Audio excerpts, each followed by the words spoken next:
Well,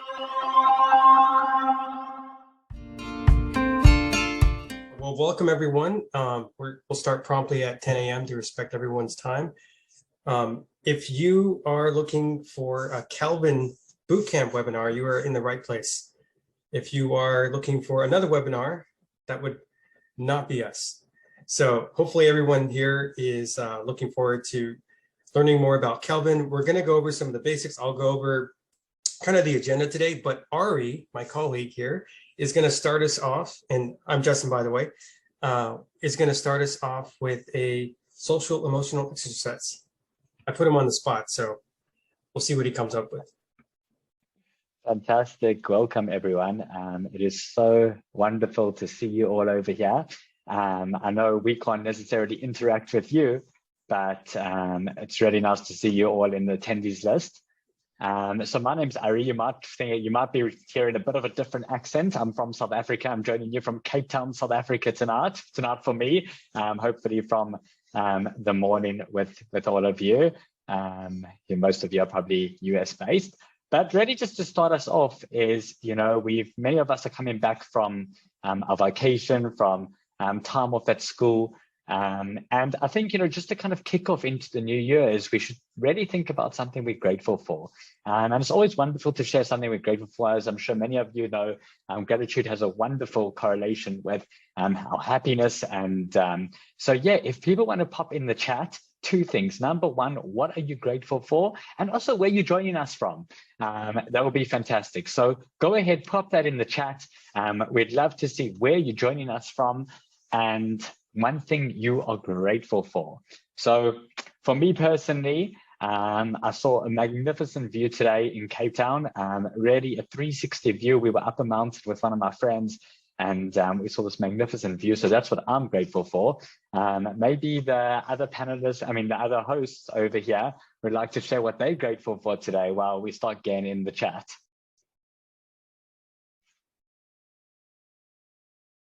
I'll go ahead and jump in. Hi, I'm Holly at Kelvin. I'm one of the customer success managers, and I am really grateful for the change of seasons here. I am actually in southern Utah, and we are starting to get almost fall-like weather for our mornings at least. And I like to get up early and walk the dog and just enjoy the sunrise over the Vermilion Cliffs. So I feel like I'm looking at a postcard in my little tiny town that I work in, which is amazing. And I just love it. And I'm grateful to live here. Great. Thanks, Holly. And actually, I'm going to let Andreas share.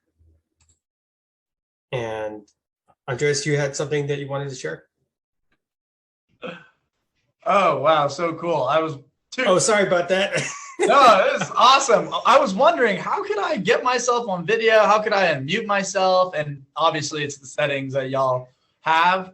The reason I rose my hand was because we actually could not type in the chat box. Oh. It was disabled. So I just wanted to bring that to y'all's attention. And I'm more than happy to share what I'm grateful for. So I'll do that too. Yeah, I'm really grateful. I got I'm working in a new position in my school district as a TOSA, so I'm a specialist for school climate and culture. And I'm just thankful for the people I work with now. They're awesome. They're really welcoming. And I'm thankful for my office too. It's got like a great window of like one of the main streets in our town, and I just love it. So yeah, that's what I have to share. Fantastic, Andreas. You radiate such positivity and energy. So it's so wonderful. You really are such a wonderful asset to your school, to your district. So fantastic. Thank you so much for sharing and for joining us today. Yeah, thank you all for having me. Fantastic. And I apologize, I'm trying to change the settings now. I may or may not be able to figure it out, but we do have the Q&A also available to you. So you can be filling that out. Let me know if that doesn't work. If you can't, I did see a question come through, mostly the comment that the chat was not working. So, but we'll go ahead and kind of get started here, and I'll share my screen, and we'll also just have a Q&A time at the end where we kind of open it up and we'll answer some of the questions that you put in the Q&A section. And hopefully I'll get the chat enabled at some point here, and you can post your stuff in the chat. But let's go ahead and get started. I am going to share my screen. Hopefully I could still do that. And Holly, can you see my screen? Yes, I can. Okay, perfect. So I'm going to go ahead and just put this in presenter modes to make it big. So today we're going to be kind of talking about, this is our Kelvin bootcamp. We're kind of starting off the new year. I see some new folks. I see some familiar faces, or familiar names, I should say. And so we're happy that everyone is here. And we want to just kind of kick off the new year with all things Kelvin and kind of get you started, some of the basics. So we're going to first start off with how to make short pulses. So one thing that I'm really excited about for the new year is this ability in Kelvin to create your pulse and then create a pulse that maybe is repeatable. So if you want to give it like 4 times a year, 5, 6 times a year, asking the same questions, I'm going to show you how to do that and do it fairly quickly. So you don't have to spend a whole lot of time creating a pulse. You can create one pulse, set a schedule for the entire year, and have those preset to go out, respecting your breaks and all of that. And I'll show you how to do that. And you could do it in a relatively short amount of time. And then the next thing, as we begin the new year, I want to go over how to roll over. Some of you who are already customers are rolling over to the new year. You might have some questions. Well, what am I supposed to do? Am I supposed to talk to my IT department? Who do I talk to? So we're going to talk a little bit about how to roll over and what to look at to make sure that you have fresh data for the new year. And then we'll just do a quick, brief overview on some of the Kelvin reports that you may or may not be familiar with. And then the thing that I get excited about is new releases. I love all the stuff that we've released over the last 6 months or so. And so we finally updated our documents and documentation on our new release page. And so I'll show some of that. And then of course, resources, next steps, Q&A. So we'll open it up to your questions at that point. So the first thing that we want to do is introduce everyone. So my name is Justin Garcia. I'm one of the customer success managers with Kelvin Education. Just a little bit about my background. I come from Illuminate Education with James and Zach, the founder or one of the founders of Kelvin Education. I worked with Zach for many years there and also with James, and had a short stint over about a year at EdgeElastic, one of Illuminate's competitors, an assessment platform, if you're familiar with that. But then I had the opportunity to join the Kelvin team, doing social emotional surveys and supporting that. And I joined the team back in December, and I'm just really looking forward to this coming year. And I'm excited about all the things that Kelvin is doing. And that's a little bit about me. Oh, and one thing that makes me happier, that I'm grateful for, and I know this might be to the chagrin of those up north, but I'm really happy for the Dodgers this year. They're just pretty amazing. I know I just made some enemies, but I also made some friends, I'm sure. So I'm originally from LA, transplanted to Corona, not too far. So I'm in Southern California, and I'm a huge Dodger fan. I bleed blue. So that is one thing I am grateful for. And I'll let Holly and Ari, they kind of already introduce themselves, but I'll go ahead and let them introduce themselves. Hi, I'll go ahead and jump in then. I already mentioned I'm Holly, one of the other customer success managers here at Kelvin. And then prior to joining Kelvin, I spent 15 years in higher education in various roles, from teacher education to being a conference director for a scholarly association and adjunct faculty at a tutoring center in a community college. So I've always had an interest in supporting students across the whole gamut, from preschool age up into the graduate level, and really want to see students thrive and their well-being be supported. So I'm excited to be in this role and support LEAs and admins as you all create a positive climate for your students, staff, and families. And at that, Ari, go ahead and take it away. Fantastic, thank you. Yeah, so I am Ari from South Africa. I work in the sales and education at Kelvin. My background's in education. I've known almost a decade experience teaching in classrooms. Currently, I'm serving as an SEL consultant over here in South Africa.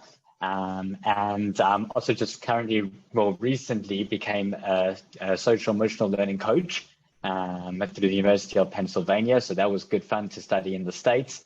Yeah, just extremely passionate about education.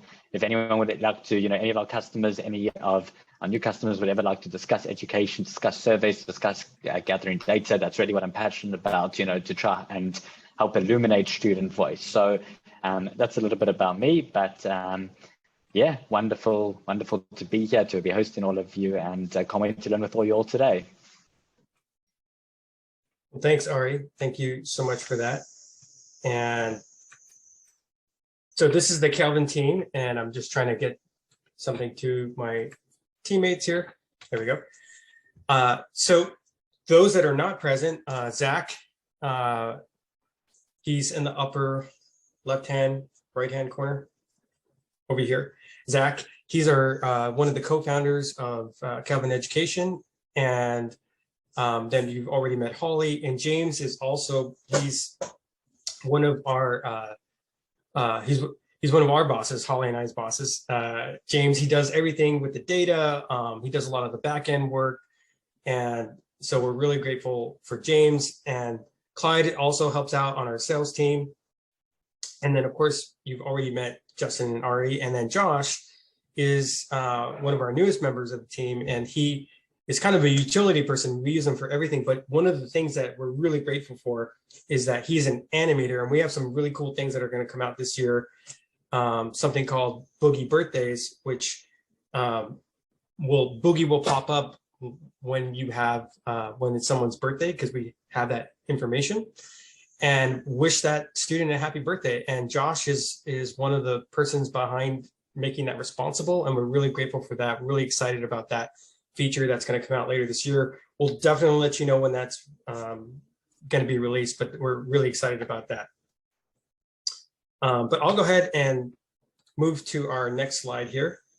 So I know many of you on the call here already are Kelvin customers. You've already seen demos. You're already using Kelvin, so you kind of know what it is. But there are some folks on this webinar who maybe are not as familiar with Kelvin.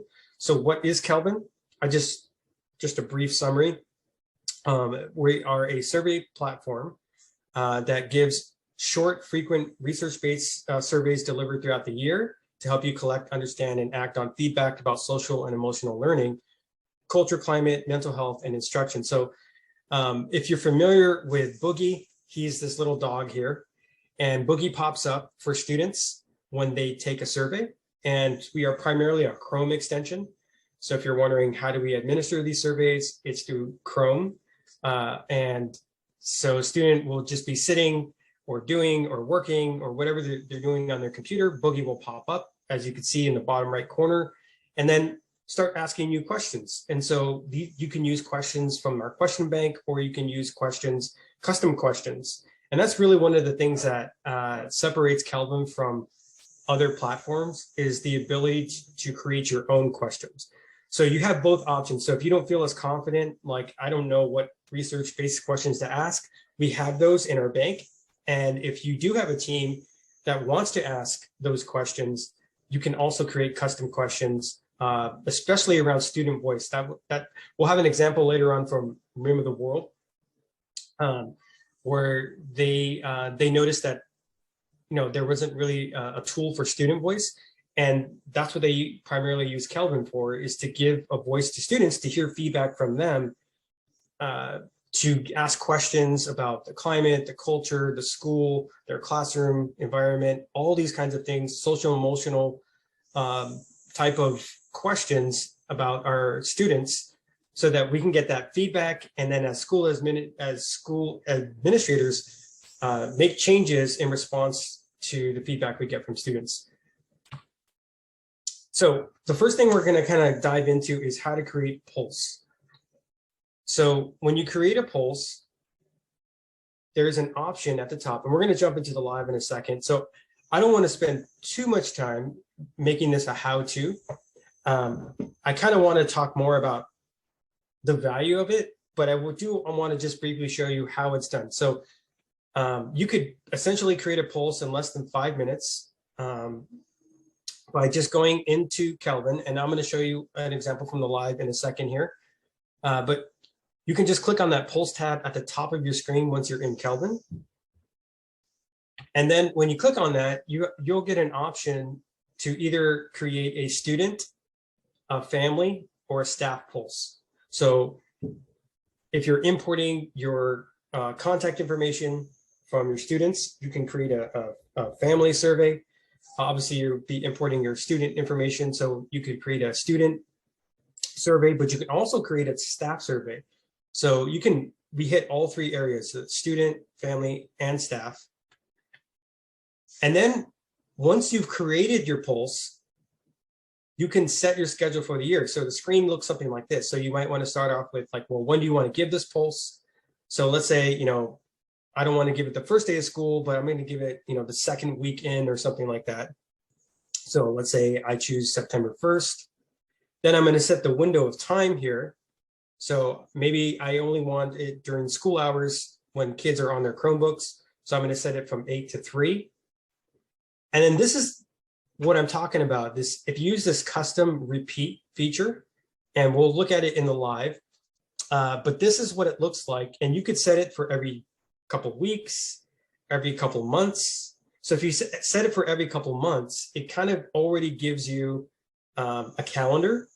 And then you can edit and modify that calendar to account for spring break, winter break, all of that, holidays.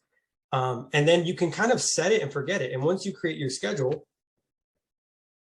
it's going to look something like this. So if I were to create that schedule, my first pulse, let's say, is going to go out this week, August 10th. Then my second pulse is going to go out October. My third pulse is going to go out December 10th, and then February 10th, and then April, right? And then I can always edit and change those dates as I need. So if something comes up or something in the scheduling, or I'm noticing that it's conflicting with a summer break, or not summer break, but a winter break or a spring break, I can go ahead and modify that on this page. And we'll kind of get that in a second. And the next thing I just kind of want to show you is a live pulse demo, and just checking the chat to see if there's any questions. Oh, thank you, Holly. Chat is now enabled for everyone. So go ahead, and if you have questions, you can either post it in the chat, or you could post it in our Q&A section, and we'll either address it in the live or at the end when we cover questions and answers. So I'm going to jump out of this presentation for a second here, and I'm going to jump into our live demo. Let me make this a little bit bigger. There we go. So this is what Pulse looks like. If you've never been in Kelvin, this is what it looks like. So at the top, you have the Launchpad, you have your Pulse icon here, and then you have your toolbox, which is a bunch of resources for the classroom that teachers can administer once you get the results back. And let's say, you notice something in the pulses that's related to school safety.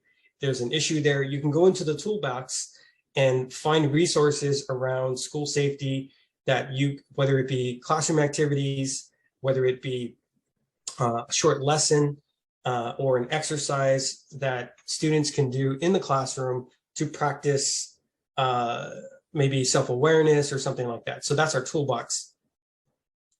But you'll notice here, I'm just going to demo it for you. I'm going to kind of go quickly, and then I'm going to come back and go a little bit more slowly. But I just want to show you how quickly you can create a pulse. So if I click on this pulse here at the top of the screen, when I click on that, you'll notice right here, I can click on New Pulse. So down below, this is our pulse page. As you can see, school safety is my kind of go-to example here. But when you click on this New Pulse button, here's that student, family, and staff. So I'm just going to choose a student. And so what do I want to call this pulse? So you can, you can, depending on what type of pulse this is, you can ask various different questions, right? So let's say, it's around, this is my, I can call it my beginning of year, or, a check-in. So let's say I just wanted to do a check-in pulse for my students. I could just type that in there. So then that's going to come to the top. And then I'm going to say, okay, who do I want to take this survey? So then from here, I just hit select students, and then a little pop-out appears. And then if I have multiple schools, I could choose from the multiple schools that I have. I can target a specific grade level. So let's say I want to target 7th grade. And then I can even target specific classes, or I can target specific groups. So if I've created custom groups in Kelvin, then let's say you have like a tier 1, a tier 2, a tier 3 for your interventions. You can create those custom groups and then survey just those groups of students. And then I'm just going to hit save here at the bottom. And the next thing I want to do is just say, okay, who do I want to share these results with? So let's say in the beginning, I don't want to share it with teachers. It's just going to be for district admins and maybe principals, right? So school level admins. And I could put that in here. So I'm going to share it with district admins, and I'm going to share it with principals and school counselors. And then we do have these features for more advanced. If you've already used Kelvin and you're pretty adept, one thing that you could do is you can enable student comments, so that allows students to comment in addition to how they answered a particular question. And then also we have this allow students to request to speak to an adult, which is another advanced feature which you can either enable or disable. So we recommend, not doing that the first time around, but once you've established a team that is going to be ready to respond to when those student requests comes in. So that allows the student, when they're taking the survey, to ask to speak to an adult. You'll get an alert in your email that says, hey, this student wants to speak to an adult, and then you could respond accordingly. So you can either toggle that on or off right here, and then you're going to hit next. So on this page, this is where you actually create the question. So you notice at the top, we just put in the basic information, and then you're putting in your questions. So this is where you could do either or. So if you're not comfortable creating your own custom questions, you can come here to this little icon with the little arrow and add a question from the bank.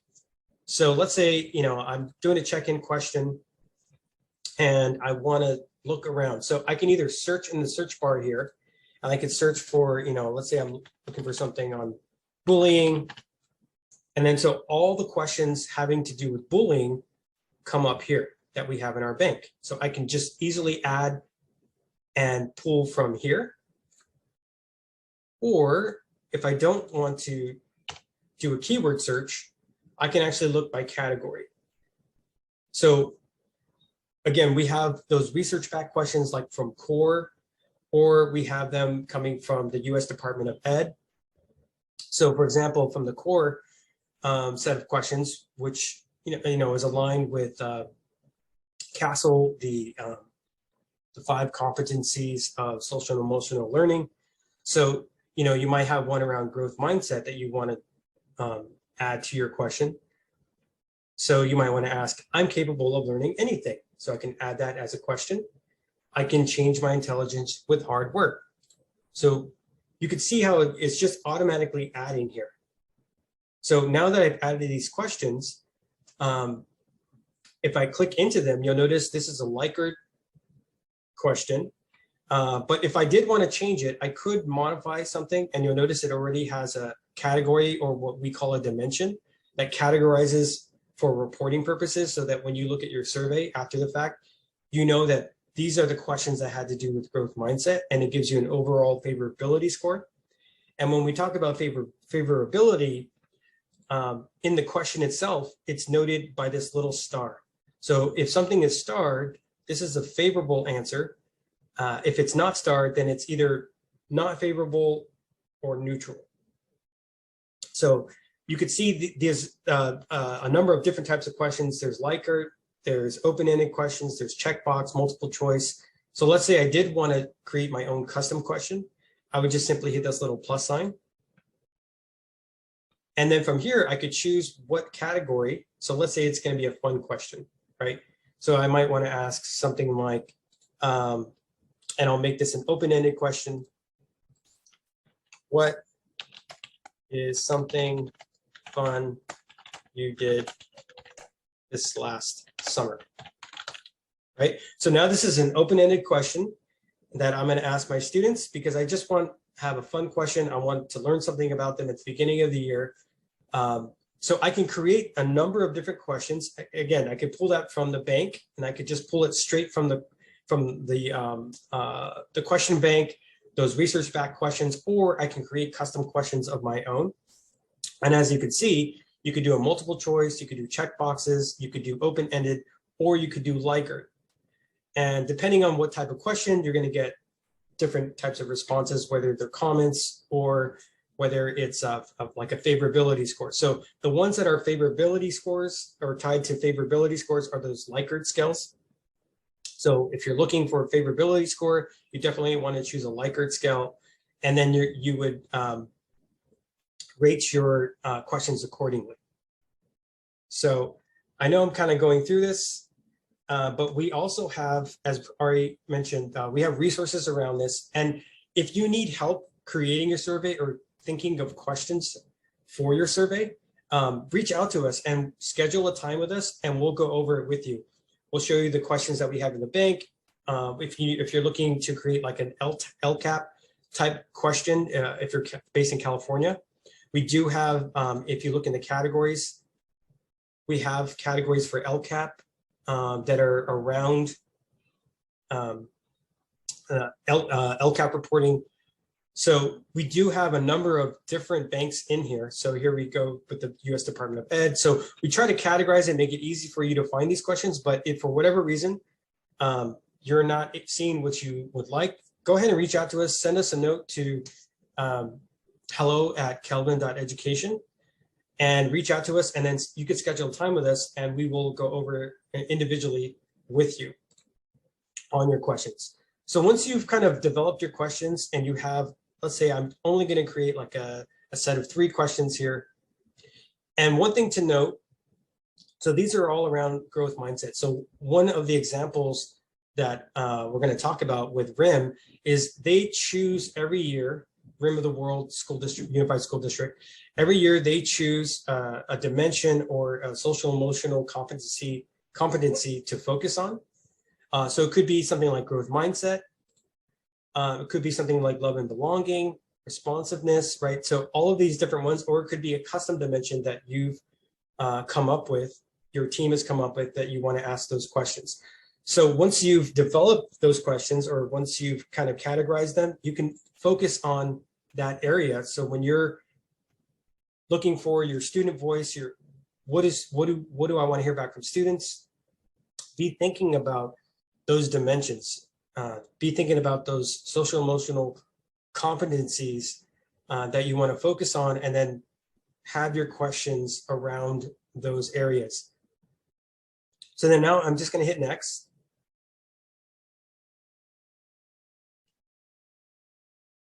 And so now this is the part that I was talking about, where you could kind of set it and forget it. So you notice here, I created my survey. I already know who I'm going to give it to, but now I just need to set a window for it. So what I'm going to do is I'm going to say, okay, the first day of school is on Friday, but I'm going to give students a week. So I'm going to set it for August 22nd. And I'm going to leave it open for a couple of weeks because I want to collect some information. I'm going to go ahead and set it for a couple of weeks. Could be a week. You get to set the date. You can always go back and change it. And then let's say I'm going to choose only school hours. So I'm going to choose from 8 a.m. to 3 p.m. So then students, that request is not going out. Boogie's not popping up during that time. So this is what we're talking about. So Boogie, I open up another screen here. Boogie pops up in the bottom right corner of your screen. And then that's where students will see the survey pop up. So this is what we're controlling here, whether or not Boogie is going to pop up. And so then we get to set when, not only the time of day, but also the dates. And we can even do a custom. So if we want to repeat it, and let's say, okay, I created my questions for the year. I'm going to ask the same set of questions that I'm collecting for this year. And I'm going to set it, I want to maybe give it 4 or 5 times. So then what I could do is say, okay, every 2 months, I'm going to give this, and I could check my calendar. I'm going to pull this up here. When I click in here, the calendar pops up. I'm going to say the last day of school is June 1st, but I'm going to go ahead and say Tuesday of May 23rd. Okay, so like a week before school ends. And now I just hit create schedule. So I set my days, or how long my survey is going to be open for. I set the time of day, and then I set how often or how frequent I'm going to have Boogie ask these questions. And then I hit create a schedule. And then you see the little calendar pop up. It kind of is just a visual reminder of what your schedule looks like. And if I scroll down here, you could see I could also modify that time. But here are the polls. Here are the poll states already set for me. So I just went in, I created my questions, and then I created my schedule. And now let's say I noticed, oh my gosh, April 22nd, you know what, we have break during that week of April 22nd. So I can click on these 3 little dots, and I can edit these dates and say, okay, instead of the 22nd, they actually come back on the 25th. And so now I'm going to set it from the 25th, and I'll let it go to the 10th. So then now it's been updated, and now it's no longer conflicting with my spring schedule. And I could do the same thing and check my winter schedule. Go ahead, edit the dates. 22nd, we're already on break this week. So I'm going to back this up. I'm going to do December 8th to Friday the 16th. And it's as simple as that. So then now I have it set. I have 5 pulses that I'm going to collect information throughout the year. So then that's going to give me a nice little trend line, because I'm going to have 5 times that I'm asking these questions, these check-in questions of my students. And then that way I'll have a baseline to compare throughout the year. So then once I'm done with all of this, I just hit finish setup. And now I'm done. I'm set for the year. And if I did want to go back, I can always go back and change. If you click on this latest activity in your pulse. So if I go back to my Launchpad, and here's my screener, or here's my school safety survey. So if I click on that, I can always go back to the latest activity, and I can view my schedule. I can go back and I can edit these settings. I can go in and I can set my schedule. I can also do it from the Pulse page. If I go to Pulses here, and here's my check-in. If I click on these 3 little dots, I just go to Edit Settings. I go to my schedule, and I can now change my schedule. So I'm just going to pause there before we get to the next section. Holly, do we have any questions around the Pulse creation? None so far, but we did drop in our email address and a couple of helpful resources that you've provided for them, the video and the slide deck. Yes, and we don't, so the purposes of today, we don't want to overwhelm you with information. We're just kind of highlighting some things. So we don't expect anyone to remember everything. So that's why, thank you, Holly, for dropping that in the chat, because we've tried to create resources for you, so that when you're actually going to sit down and create your pulse, you're like, okay, wait a second. What did Justin say? What was he talking about? I don't remember. We will provide you with the slide deck that we're going over today, but then also with other resources around pulse creation, around our reports, and our new releases. So, and you can also email us anytime at hello@kelvin.education, or you can also ask to meet with us, and we'll send you our Calendly link, and you could set up a time to meet with us. So let me go ahead and jump back into our presentation. And I just want to show you one example here. So this is a timeline example of what it might look like. So you saw what it looks like in Kelvin. But let's say, okay, so the beginning of the school year is right around now. So you want to set your schedule for the year. So just like you would set your schedule for state testing or any kind of common assessments that you're doing in your calendar year, you can also do the same for Kelvin and note so that it doesn't conflict with those things. So for example, if you notice that you scheduled a Kelvin pulse at the same time that, you know, the first week of state testing is for you, that might overwhelm students, right? They're already taking tests, and now Boogie, instead of being a cool thing, is Boogie's kind of annoying them, right? I thought I clicked on you, Boogie. And so just pay attention to your schedule and look at your calendar. And just like you would calendar assessments, you can go ahead and calendar your pulses so that they don't conflict, or you don't have competing pulses, right? So you might have one pulse that's going out at the same time as another pulse, and just know that students are going to answer 2 pulses at the same time. Boogie's going to pop up for them twice. So just something to think about in the back of your mind, but this is just like a sample timeline of what it might look like. So at the beginning of the year, you might have one, and let's say you administer some fall surveys in October. That's your first batch. And then you might do a second batch in November or December, and then a spring batch in March or April, and then one at the end of the year.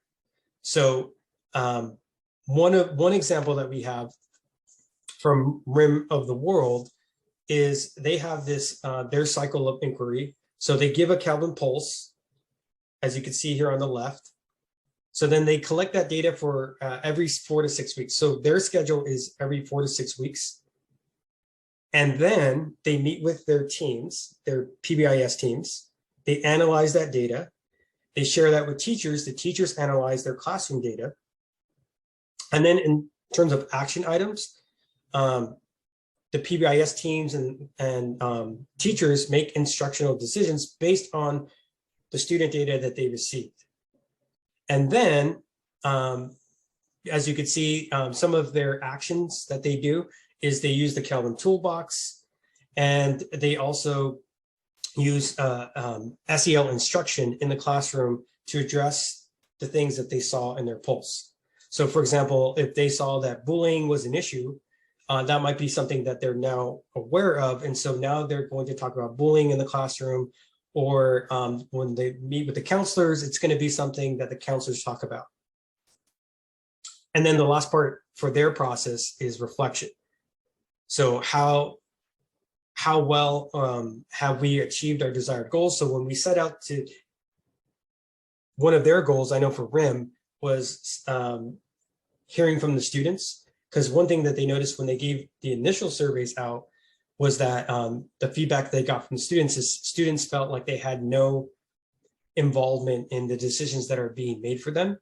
And so the Kelvin pulses actually gave them a student voice to collect direct feedback from the students to then make actionable decisions that benefit students based on the students' feedback and the student voice. So that's one example of how you can use Kelvin. And this is a real life example. RIM, they were so gracious, and they, I'll actually put that in the slide deck because I realized I didn't share that link. But if you did want to watch the whole webinar with RIM of the World and what they do, we do have a webinar that you can watch. And we have also one, I think Twin Rivers, I see some folks on this webinar. Christine from Twin Rivers was so gracious and also doing a webinar with us. And that's another webinar that you can watch. And it's something that's also in our help. And we'll go ahead and share that with you in the slide deck so that you have access to that. But I just wanted to give you a real example of how Kelvin is being used. In this case, it's used for their PBIS team. So it could be used for counselors, it could be used in the classroom for classroom teachers, or at the district level, you're trying to make decisions for the entire district based on data that you're getting from students. So this is kind of what theirs looks like. So they had their first one go out in September, then they had another one go out in November, then January, March, and then May. I kind of gave you another example before, but this is what it actually looks like in their pulse.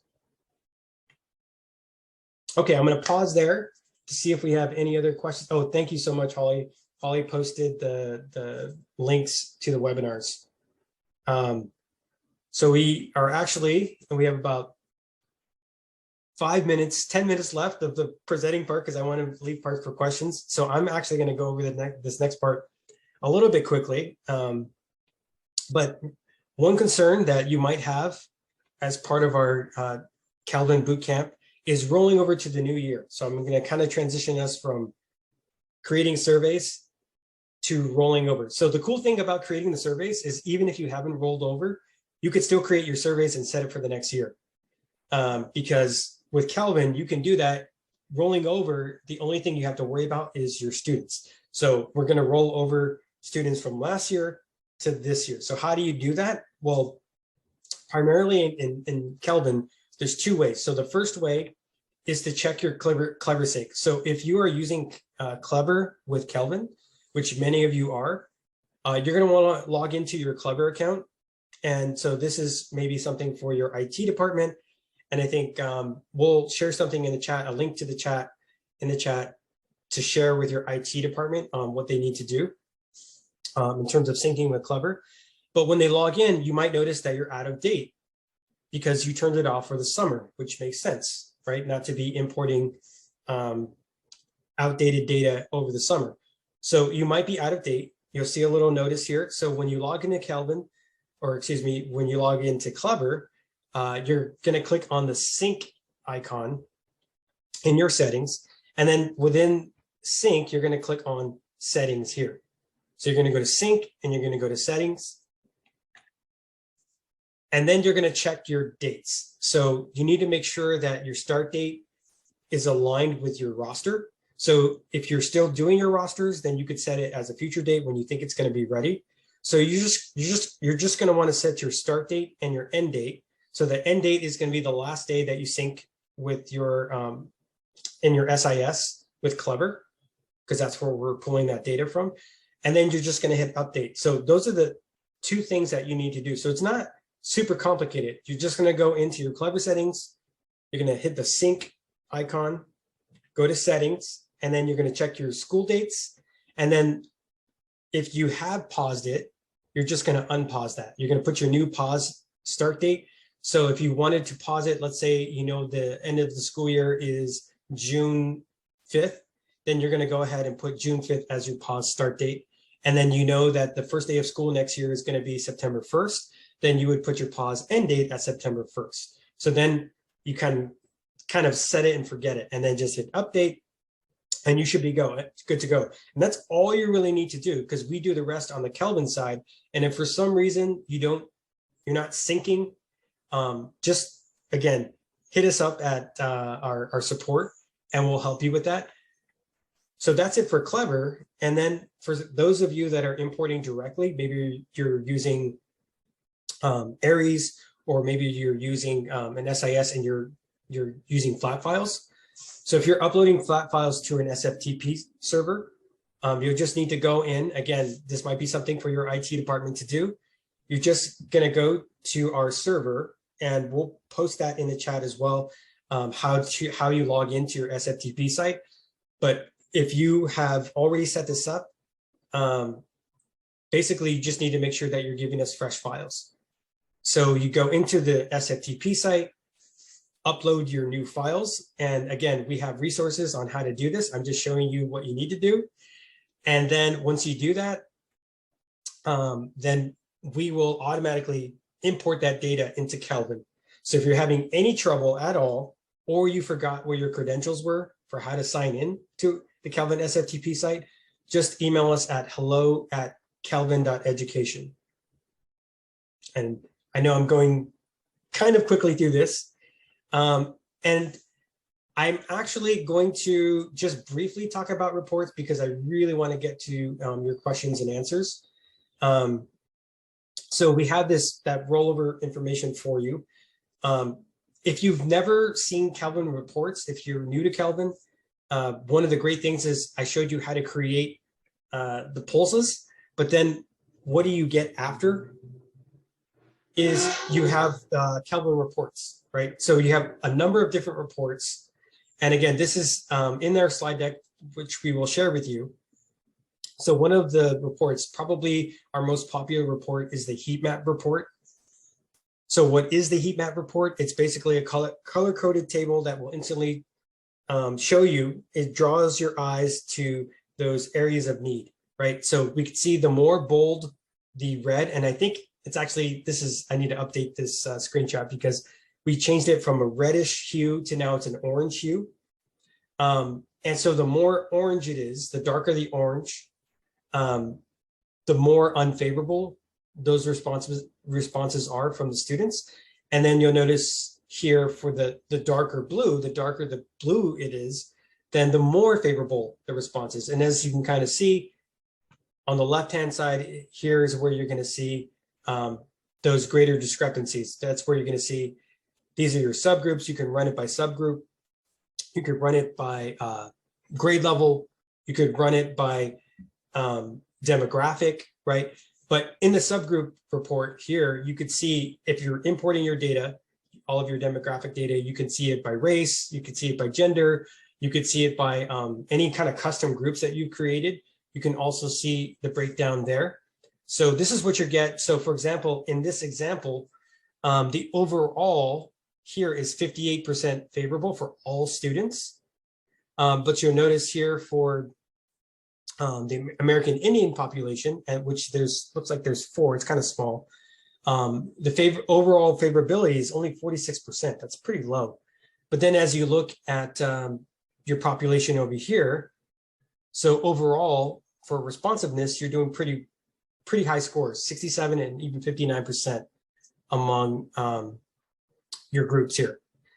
So this is one report that we have that you can get, and this might be something that you would present to your board or that you present on your website. And all of this information is aggregate data, so we don't expose any specific student information. And I'm just showing you a sample. This is not a real example. And then some of the other reports we get, I'll just go over really briefly. The summary report is great. You get an email summary report as well. But it just shows you the overall trend line. Remember when I was talking about pulse 1, pulse 2, pulse 3, pulse 4? This is where you see that trend. So you can, if you're asking the same questions throughout the year, you could see the trend. If is it trending up, is it trending down? And then you can get into the individual dimensions. And you can see, for example, the comparison, it dropped by 4 points here. And then we also have a participation report. This is really important when you're administering the survey. It gives you live reporting in terms of who still needs to take the survey. So you can filter on who has taken the survey, who has not taken the survey. And then you can actually get individual student links to send to students if you need to encourage them to take the survey. And then we also have student comments. Again, this is a huge part of student voice. So you can enable student comments, which allows students to give direct feedback, right? So here's a kind of some silly comments here. I like Fortnite. In answer to the question, what is the one thing you wish your teacher knew about you? I wish they knew that I'm silly, but I listen, and I hate it when people yell at me, right? So you're gonna get, you get those random kind of answers, and then you might get something that's like kind of alerting, kind of alarming. And we do have a report, which I didn't talk about in here. In the summary report, there's a download here at the top, and you can get that data as the raw data as a system administrator to find out which students are making those type of comments. And then of course, the email summary report is kind of all the reports I just showed you, but in an email summary form. And I'm going to jump out of this. I'm going to pause again for any questions. I know we only have about few minutes left, and I want to make sure that we get to your questions. Holly, are there any burning questions in the chat? Nope, we're good. Okay. And as you can tell, I've had my coffee today, and I tend to speak a little bit fast when I have my when I have plenty of coffee in me. I have to remind myself to slow things down a little bit, talking a slower cadence. So bear with me on that. But this is actually the thing that I get the most excited about. When I worked at Illuminate and we did any kind of webinar, we did any kind of presentation, any kind of training, I was always like, can I be the one to share the new releases? I get so excited about this stuff. I get excited about the things that are being built. And so here are some things that you may or may not know about. So we finally updated our release notes. And I think we could share that in the chat with you, a link to our newest release notes, and you can kind of see a summary of everything that I'm showing you. But one thing that you might not know about is we have these LCAP questions. If you're based in California, you don't necessarily have to be from California to use these questions, but this is your local control and accountability reports that you have to do in California. We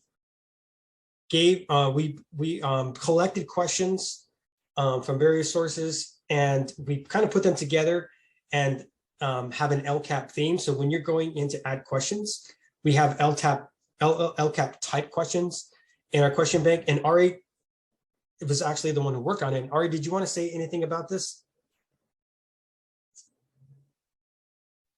Yeah, just if anyone is using LCAP, I hope that these align with your school goals. And of course, we encourage everyone, to align their LCAP to their school goals and your vision. But hopefully these help out and just make it a bit of an easier task for you. So hopefully they can be of service to you. Thanks, Ari. So if you're not aware, we have those questions in our bank. So again, you can create your own custom questions that do align with your district goals. So that's the cool thing about Kelvin, is that you can actually, if you already have survey questions, let's say you're keeping them in a Google form, you can just easily replicate those questions in Kelvin, create a pulse, and then send it out. And then you get all of those cool reports that I showed you. The new pulse list page, I kind of showed you a little bit in the demo, but it has that new pulse button at the top. But then some of the other things that we did so that we wouldn't clutter your screen, because it used to be just a long list of all of your pulses. So now you can actually filter by, I only want to see my live, or I only want to see what's been enabled. I want to get rid of my disabled, or I don't want to see any drafts, or I only want to see drafts. So you can actually go in and search, or you can filter based on the status, or you only want to see recent, or you could sort. So you could sort to the most recent or to the oldest. And then we give you little shortcuts here. If you click on the 3 little dots, you can go directly and edit your settings and go back into your survey that you created and make any changes that you need. And it also indicates what kind of survey. So the little house is a home survey or a family survey. This is kind of more of a, graduate pupil representing student. And then I think we have an icon. I forgot what the icon is for. It might be building or something like that for teachers, for staff surveys. So we have that new pulse list page. The other thing that we have is in the upper right-hand corner. So this is kind of more for your IT department. Activate Boogie. We got some feedback that sometimes, for whatever reason, we don't know why, Boogie just doesn't pop for students. So if you are administering a survey and you're doing it synchronistically, and okay, Mr. Garcia, he's going to open up the survey. You guys, everyone, I need you to open up your Chromebooks today. And in the if you don't see Boogie, click on the K in the upper right-hand corner, and Boogie will pop up, and you'll be able to take the survey. So even if Boogie doesn't automatically pop up, you can now click on the K, and there is a setting for that in how to activate that. And again, if you go to our release notes, there's a link that talks about that you can share with your IT department on the Google admin settings to make sure that the Chrome extension, the Kelvin Chrome extension, is pinned.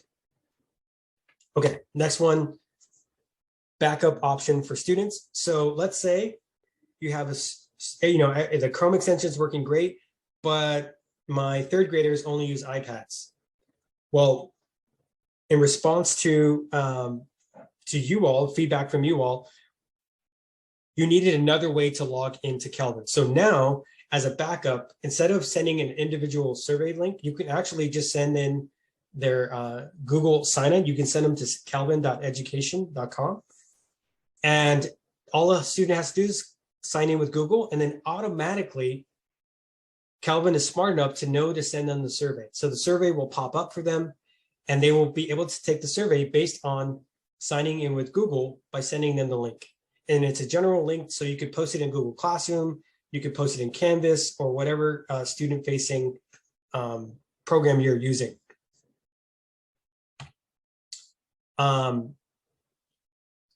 New messaging. So for example, it used to be that if you clicked on Boogie and Boogie wasn't working, we would just have a generic message. But now we actually can tell you, whoops, we can't find your account. So this is helpful information that says, hey, actually, you have the Chrome extension installed, but your account doesn't exist in Kelvin. So then that prompts you to, I need to go into Kelvin. I need to make sure the student is added. So we just have some new messaging around that is more specific to the issue that is happening. And then we talked a little bit about this, already talked about the LCAP, but we have an improved question bank search. So you can either search, as I showed you before, directly by typing, or you can search by category, which was not the case before. So it's a really nice option. And then one small but significant change is, for example, if you're giving post administrations for multiple years, we now display the year here, and you can toggle here by looking at your, so if you've been giving the same survey for 5 years, you could look and see all of your historical data, and you can, in the reporting, you can actually look and compare for multiple years in the summary report by using this filter. And then just some bug fixes. Here are some things that we fixed. We made some enhancements to the load time when it comes to reports. And then one thing that I wasn't able to get in time for the webinar, but you will be able to preview, and I'll send and release a video just on that. But when you create a pulse, at the end of creating your pulse, there's now an option to preview the survey, what it looks like for the student. So that's another thing that didn't make it on this list, but is an enhancement. Okay, we finally got there with 3 minutes to spare. Q&A. Holly, what's the status on Q&A? I don't see anything live right now, but we're open for questions, or if anyone wants to drop a question in the chat, you can do that there as well.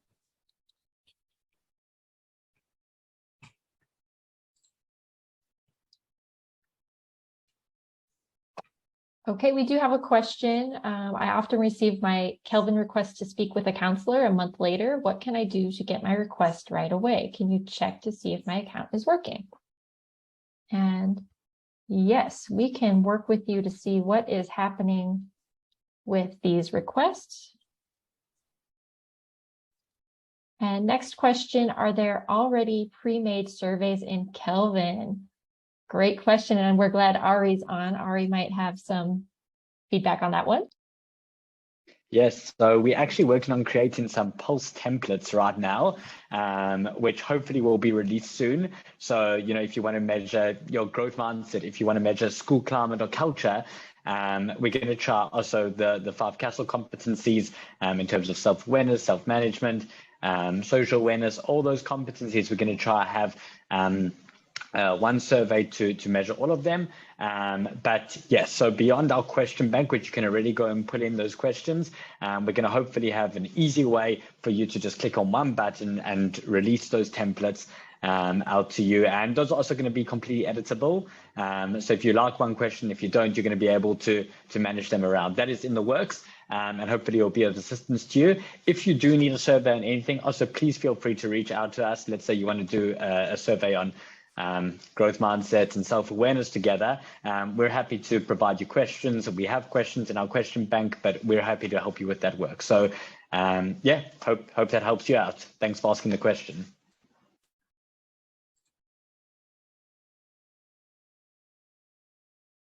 See, so have we answered all the other questions? It looks like we've got them answered, and I'm going to work directly with the other question regarding our notifications for student request. Great. Well, it is 11 a.m. So what I'm going to do, I'm going to pause here. I'm going to stop the recording. So our official webinar has come to an end, but we're going to stick around for anyone else that has questions. Just stay in with us, and then we can answer your questions directly as we have time for it and as you have time for it. So if you have questions, if you're still thinking like, oh, wait, I was going to ask this question, don't worry. We're going to go ahead and answer your questions, but we're going to stop the official recording. I'll go ahead and stop that now.